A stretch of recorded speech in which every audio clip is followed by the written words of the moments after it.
Lissa Kreisler again. Welcome back to Community Storytelling. Linda Lester and Lester Square, our proud sponsor, and this lovely artwork is by Rosalio Vargas of Los Gatos. You see him around town and maybe you don't even realize it, but look for things like this. And my guest, I am so excited, is Rob Jensen from Testarossa Winery, the Testarossa Winery. We're missing your better half, Diana, but I'm so glad to have you. She's a little under the weather tonight, but she gives her love. Well, and I must confess, be honest right now, I was just there picking up my wine. So I am known, there are certain restaurants in Palo Alto that I go to, and they say, oh, you have the woman with the Testarossa wine with her, because I bring it wherever I go. Because you're not in many restaurants outside of Los Gatos. Well, it's we're over 90% of our sales go direct to our wine club, to our wine bar, to our taste room, and here in Los Gatos, and a new one that we opened in Carmel Valley Village 2 years ago. So we're in quite a few restaurants. I mean, if you go here in Los Gatos, you're hard pressed to find a restaurant that doesn't have us. It is my favorite. The Pinot is my favorite. I'm a Pinot drinker, and I just love it. So let's start from the beginning, because everybody talks about jobs in Wozniak and their garage and their computer. That's how you started. Well, we did. We started in our garage. I actually had some fun. I went through my old cellars and brought actually one of our very first bottles. This was made in our garage in Sunnyvale, so handmade label. Some Cabernet grapes from Cinnabar Winery here locally in the Santa Cruz Mountains. So it's quite fun. But it goes from that 25 years ago to just this week we released our 25th anniversary label. So lots of gold and splash and lots of fun wine in between. So is this the only bottle you have left from 1991? No, we have, there's about 15 or so. They were drinking quite nicely up until about 2005. Now they're just museum pieces. Yeah, so you didn't have them down on the floor or something. They were all fine and good. It's I tell people that our biggest success was we fired our first winemaker. And people say, well, who was that? I say, what was his name? Rob Jensen. Yes, it was. So if I'm going to run a business that is going to be professional, I am not going to hire myself as winemaker. So how does this happen? You're an electrical engineer. You and Diana, I think you both met at Santa Clara University. Yeah, we did. Both electrical engineers. So you worked high-tech, Silicon Valley. The most romantic class in the university, computer architecture, CPU design. Whoa, what year was that? That was in 1986. And what year did you get married? 1988. 88. And then one day you woke up and said, I think we're going to start making some wine. Well, Diana's a super passionate food lover. Her happy place is in the kitchen making amazing food, and my happy place is drinking wine, watching her make great food.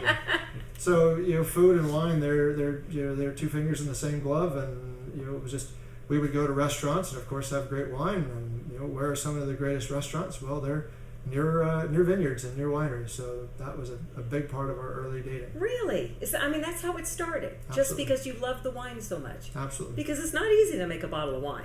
No, well, it's another connection. A few weeks ago, you had our dear friends Frank and Marilyn Dorsa here. Well, the name of the winery came on a Santa Clara University immersion studies trip abroad, and Frank's and Marilyn's son Bart was my roommate. No. In 1985. What a small world. So I met Frank and Marilyn back in 1985. I had bright red hair growing up here in Santa Clara County, and the family that I lived with in Italy, they spoke no English, and the first thing they said to me was "Benvenuto, Signor Testarossa," which means "Welcome, Mr. Redhead."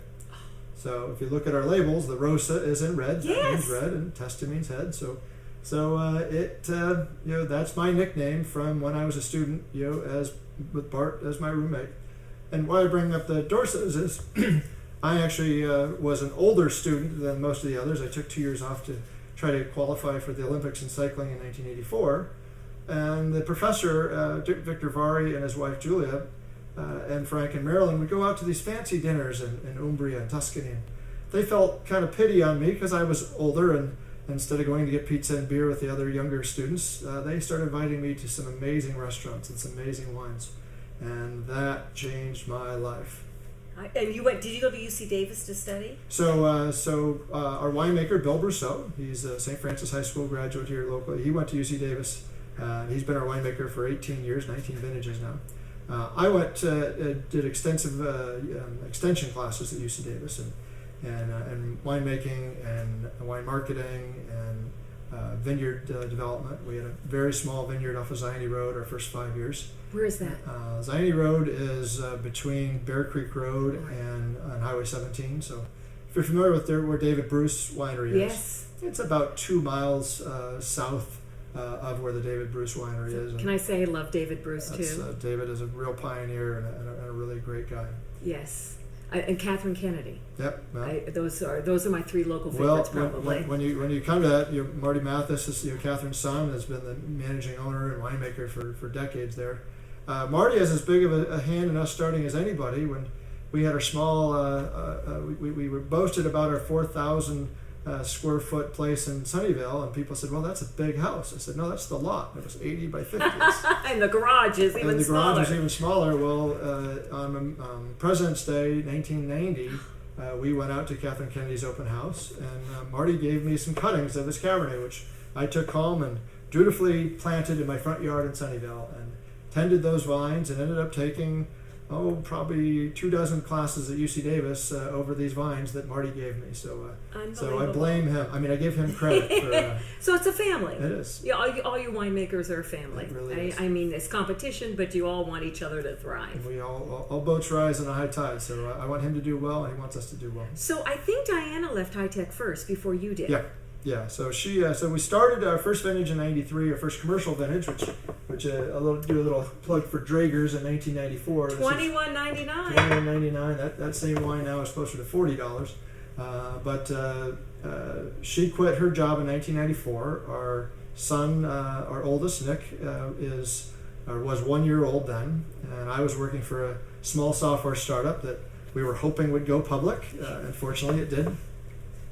So she quit her job in 1994 to run the winery, to raise our son, and to try to keep this husband in corral. And she did pretty good on 2 out of the 3. Were you at the Novitiate Winery by then? No. So we that back of that label actually says produced and bottled in Saratoga, California. So that our first 3 vintages were at Cinnabar Winery under George Truquato. So she was working at Cinnabar when you said we're working at the winery. She was actually working in our bedroom. So our bedroom was our business office. We actually had to, on our little tiny Sunnyvale house, had to post on our garage notice for alcoholic beverage license sale. Oh my gosh. And that had to go out. We had to do a notice to everybody who lived within 1,000 feet of us. And when you have those tiny little lots, there's a lot of people who live within 1,000 feet of you. Yes. We had 2 people complain that we weren't going to have a tasting room on the site, because that was just our business office. That would have been me too. So there you go. Or we're complaining they didn't get enough. Yeah. Polk Avenue in Sunnyvale. So how long did you stay there? So we were at Cinnabar through the 1986 vintage, so just 3 commercial vintages. And then in 1997, George, through some of the people he knew, and his dad had made wine with the Jesuits in the 70s, knew that the previous tenant there was in decline and that there was a lot of space there. So we were able to move, and just the total facility is 85,000 square feet. Wow. And we were able to sublease about 10,000 square feet our first year. By 2000, we were able to take over the whole second floor, so that was about 20,000 square feet. And then when the previous tenant went out of business, we took over the whole 85,000 square foot facility. When did you know you hit it big? Because that had to be scary. That involved risk. Leaving, you had 1 bread maker, went down from 2 because she was going to work on the wine. I mean, that was scary, wasn't it? Yes. Fortunately, I was in software sales and marketing for a company that was supplying software, Veritas software, to the booming internet companies, and we were doing very well financially. So we never really got the super fancy toys, because all of our money, when we would invest some stock, we'd go buy a press or a forklift or pay for 20 tons of grapes or 50 tons of grapes and a winemaker, etc. So it's I love telling the story. Our first winemaker dinner was at the Plum Tours in Saratoga, and this would have been in 1998, 1999. That takes us back. And someone at the dinner said, "So when you guys sat down and did your business plan, did you ever imagine that you would be this successful this fast?" And I turned to Diana and I said, "Honey, did we?" And she said, "No, you were in charge of the business plan." I said, "No, you were in charge of the business plan." So we said, "We'll get back to you when we haven't had time to work on a business plan.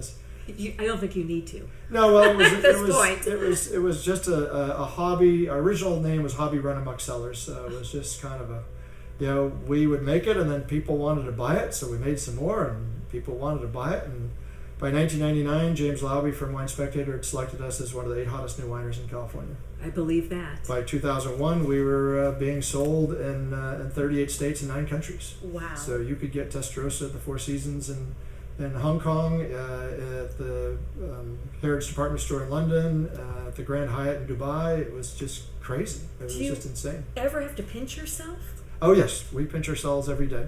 But like any good Silicon Valley person, just because you're on cloud 9 today, if you aren't constantly reinventing yourself, constantly being diligent, look at what happened to our friends at BlackBerry. Yes. The next iPhone can come along. So yes. So that's been something that it drives my staff crazy, because I'm never satisfied. We always have to do more. We always have to be pushing. We always have to make it better, both the experience. So we opened our wine bar outside, Wine Bar 107, which is named after it's the 107th licensed winery in the country. Is that what the name? I never knew what the number meant. Yeah. 107th wine bar license? No, it's just the winery. The winery is the 107th licensed winery in the history of the United States. So there's only 3 wineries in California that have been continuously open longer than where we are at the Division of Los Gatos. That's Beringer, Kincannon, and Wente. Really? All of those made altar wine during Prohibition in the 1920s. So it's a true piece of California history. We're 8 minutes from Netflix, we're 13 minutes from eBay, we're 17 minutes from Apple, and on a good day, 22 minutes from Google.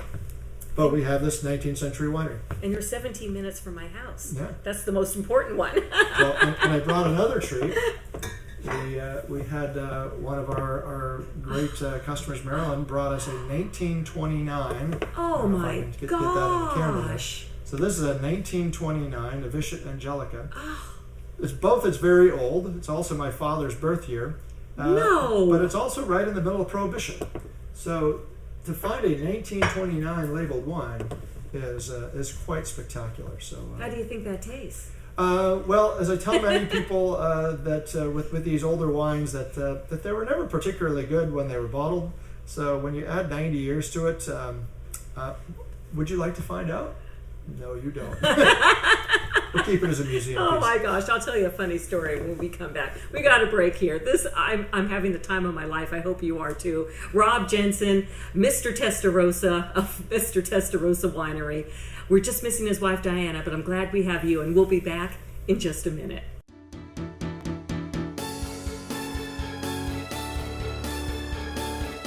Hi, it's Lissa Kreisler. I'm at Leicester Square right here at the corner of Blossom Hill Road and Los Gatos Boulevard. A lot of fun things to do. Ken! Lisa, I didn't so even nice to see you. finish my sentence. I'm so surprised to see you. What are you doing here? Well, we live close by and we're taking Rocky to the vet today. So do you have time for a cup of coffee at Phil's with me afterwards? Sure, is it your treat or mine? It's definitely your treat. And Rocky's coming too. Good with me. I am so glad to run into you at Leicester Square. It's one of my favorite places. It's one of my favorite places too, and we've been to Varenza and Super Duper and Phil's, and we love going here. And so where I live, I have no flowers, so I come here to Leicester Square to enjoy all the flowers. They're gorgeous.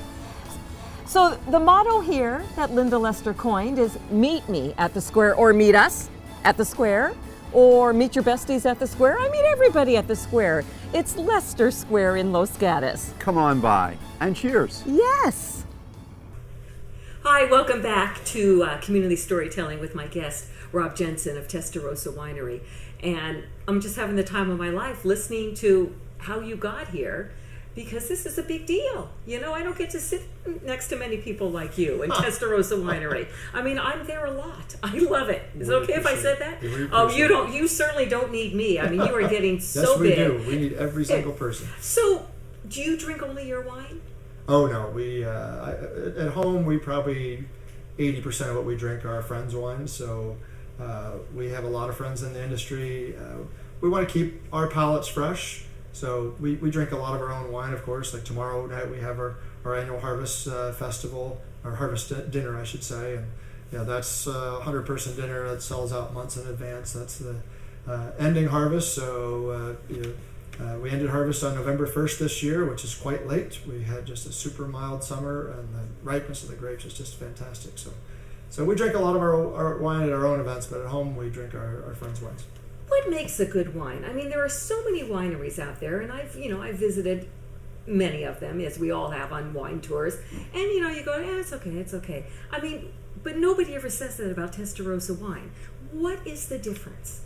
Well, there are literally hundreds of thousands of organisms out in the air that are trying to spoil your wine, to make it smell like sweaty socks, to turn it into vinegar, to do all kinds of things. So having a fantastic winemaker, Bill Brousseau, is just an amazing winemaker, and being consistent. Well, and not every time, just like a chef in the kitchen, not every dish turns out how you want. Right. So what do we do? Well, if it doesn't meet our standard, like for our single vineyard wines, which sell for a very dear price, sometimes we had an example, a grower in Southern California, in Santa Barbara. We got a 95-point wine from Robert Parker from this wine in 2010. Well, 2011, they did a mix-up on their mildew spray, and they only did half as much as what they were supposed to. So there was just a tiny bit of mildew on these grapes. And so what did we do? Well, we declassified that wine, and we sold it, we filtered it, and we sold it to another winery. Our customers were like, well, it probably would have been almost as good. And for us, almost as good doesn't cut it. It's either great or it's not great. And are you at the winery a lot? Yeah. And are you tasting, or what do you do at the winery? I was tasting this afternoon with Bill, making selections on 3 of our wines to bottle for 2017. So we have a really fun program where we kind of use the elections as a little fun guide. But we get together, we do 6 or 7 potential blends, and we make a lot of different individual wines from different vineyards. We'll have upwards of 10 of our staff, and sometimes we'll have folks from the media, we'll have some of our top customers, and everybody will give their opinion and all vote. But Diana and Bill and I, we are referred to as super delegates. So everybody, we could have 15 people vote for wine A, and if Diana and I and Bill vote for wine C, well, C wins. C wins. So you have to have a palate, and we don't all have it. You need to drink more. Is that what Lisa, it is? you I need don't to drink. know. I can help you with that. I gotta tell you, I brought a bottle of wine.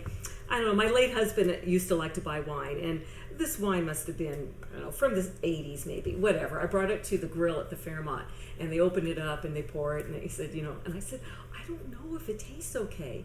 And none of us at the table could tell, and the waiter tasted it. He says, no, we're getting rid of this bottle. So I obviously don't have the palate. So are you born with that palate? Or is it just drinking? It's really, I'd love to help be one little step to demystify all of that.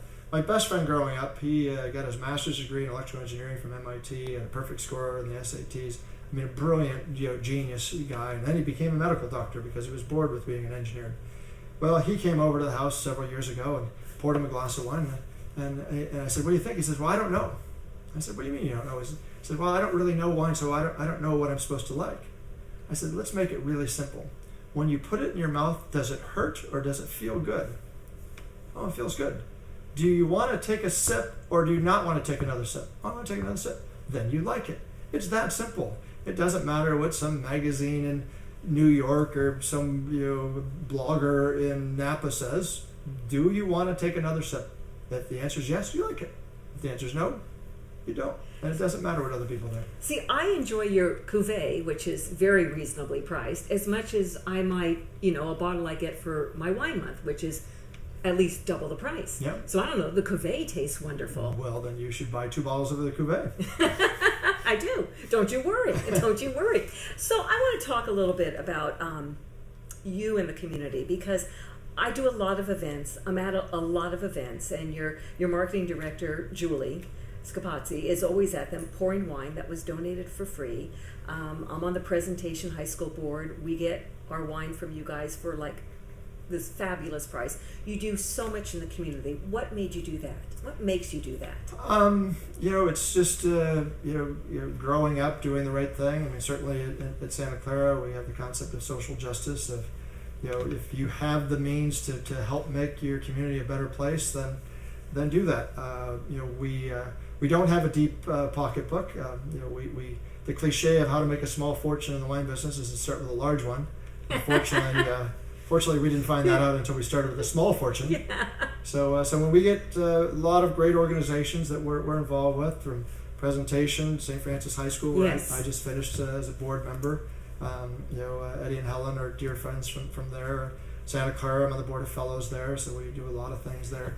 When we're solicited for donations, I tell them that we're rich in liquid assets. And who doesn't like liquid assets? So that's our way, and we call it kind of a matching thing. So when we donate wine to a charity auction, for example, we may donate $2,000 worth of wine, which generates $200,000 worth of bids. Yes. So we feel like we're doing a 100 to 1 donation magnifier. And you are. St. Francis, I know your kids went there, Nick and Claire. I did too. And I didn't know that. Yeah. Where did Diana go to school? She grew up in San Diego, but her parents moved to Oregon. So she went to Klamath right. Union High School in Oregon and then moved to Denver for college for 2 years, went to Regis, and then transferred to Santa Clara where we met. So no wonder you have such a love for St. Francis High School. Yeah, that's great, because I know you just were, I guess you got off the board, you said, but I also know you were just given a high honor at the school, which was... That's the Heritage Award, which is something that they every year give to basically long service. So we've been doing a lot of things for over 20 years there. So and we'll continue. Your kids are out.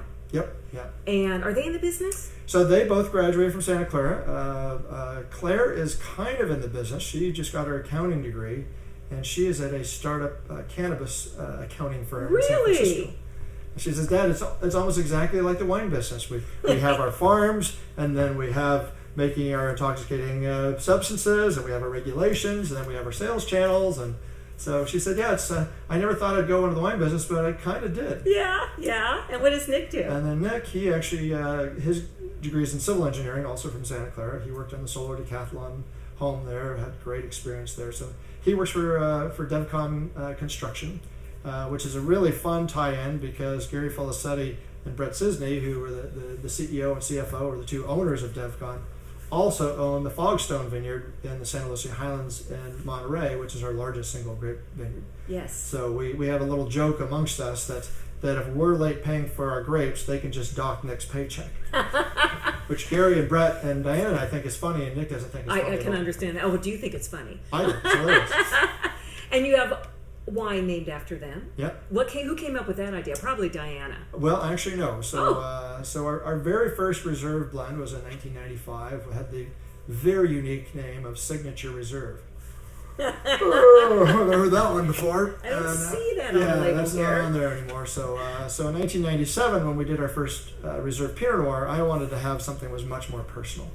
And I suggested at our weekly staff meeting that the name Nick Claire, it's a combination of Nick and Claire, and had kind of a fun flow to it and easy to pronounce. And everybody in the room, including Diana's like, oh no, that's corny, nobody's going to like that.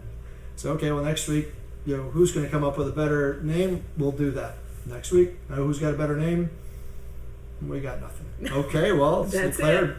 but we still don't like it. So the next week after, okay, you guys got one more chance, and they had nothing, so it became Niclaire, and everybody absolutely loves it. We have. I don't think I've had any. Well, that's, so the Niclaire is a club member. You can join what we call the Jensen Reserve Society, and that is our upgraded membership. And then we have a special terrace for JRS members. And I saw the bottle today on the top shelf next to Diana. Yep. Are they both Pinot or Chardonnays, or? So the Niclaire is Pinot Noir, and then 4 years later we decided, you know what, this is such a great name. Let's rename our signature reserve Chardonnay to Diana Chardonnay, and that really took off as well because she is a fantastic Chardonnay palate, and everybody loves her. So it was just a natural. And so the winery is Testarossa, so that's my nickname, and then Diana's and Niclaire, so we have all of them, and then we have one additional one that. Is in the Cuvée Los Gatos by Testarossa line. That's a red Bordeaux blend called Rob's Red. And a lot of people assume that's named after me, and it kind of is, but it's really an homage to Robert Mondavi. In 1994, Diana and I had the great opportunity to again at the Plume Tours in Saratoga, we had a great opportunity to go to a dinner where Robert Mondavi and his wife Margaret were doing the dinner for a small group of about 45 people. Klaus, the original owner, was a recipient of Robert's generosity because Klaus was one of the very first people to buy an 1866 Robert Mondavi Cabernet from his very first vintage. I'll make this story short. At the end of the lunch, at the end of the dinner, someone went up to Mr. Mondavi and said, Mr. Mondavi, when are you going to retire? And Mr. Mondavi fired back, call me Bob. What's your definition of retirement? Well, I don't know, getting up every day and doing whatever you want to do. He said, that's easy. I retired in 1966. And I still get a chill telling that story because after that dinner, I got a picture of Diane and I and Bob Mondavi. And that was a moment I was like, that's what I want to do. He's 81 years old and full of energy. I was 31 at the time and exhausted. And that was a real inspiration. 5 years later, I was on a panel with him in Napa at the Culinary Institute. And I told him that story. And he's like, oh, Rob, I'm so inspired. Here's my card. If you ever have a stuck fermentation or need help with marketing, give me a call. And stupidly, I didn't keep that card. Unbelievable. Unbelievable. So Rob's Red is actually really named after Bob Mondavi. So when you started doing the wine, did you ever think you would be hanging out with Mondavis and Julia Child and Angelo Gaia? Did you ever think? No, absolutely not. No, we were the wine geeks. We were the engineers. And, we had the wine tasting group in the cafeteria at MIPS and Veritas. And, this was, just kind of just having fun. And pretty soon, Diana got to present when we got the award for 8 hottest new wineries in California to a 1,200 person tasting at the Marriott Marquis in Times Square with Robert Mondavi and Julia Child, Piero Antinori in the front row watching her. Can't imagine. Yeah, can't imagine. And do they drink Testarossa in France? Is that one of the countries? No, that's not. But it's funny you mentioned that. We take a trip frequently with our winemaking staff to visit our barrel coopers in Burgundy, and we always bring cases of wine to give as gifts. The last time we went, one of the check-in baggage guys at United Airlines in San Francisco said, wow, you're bringing wine to France? Isn't that like bringing sand to the beach? No. We chose to not. Not when it's Testarossa, or it's finely granulated sand.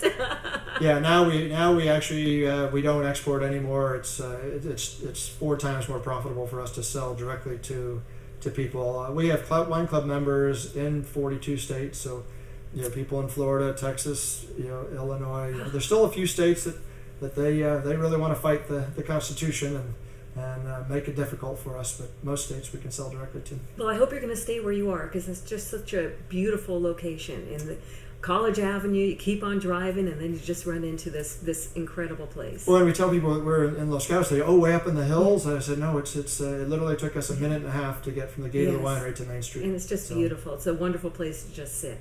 Yeah. And even better when you have a glass of wine in your hand. Yeah, so Testarossa.com, you can find out all about our wine bar. We do tons of commercial, corporate events, weddings, bar mitzvahs, the tasting room, of course, picnic tables. Tours. Tours. You got it. Our big thing is we're doing a lot of wine education. So we started Testarossa University last year, so you can actually get a degree in wine. I might sign up. A Testarossa University sweatshirt. There you go. There you go. It's always worth a sweatshirt. What a joy. This has just been fabulous. I could talk to you forever. My pleasure. Oh, my goodness. Rob Jensen, we're missing Diana, but I felt like she was here, nudging you a little bit. Community storytelling at its finest right here.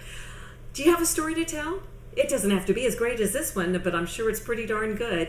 KCAT.org is where you do the nominating. That's how Rob got here. And I'd love to meet you too. And thank you so much for being with us today here at Community Storytelling on KCAT TV 15.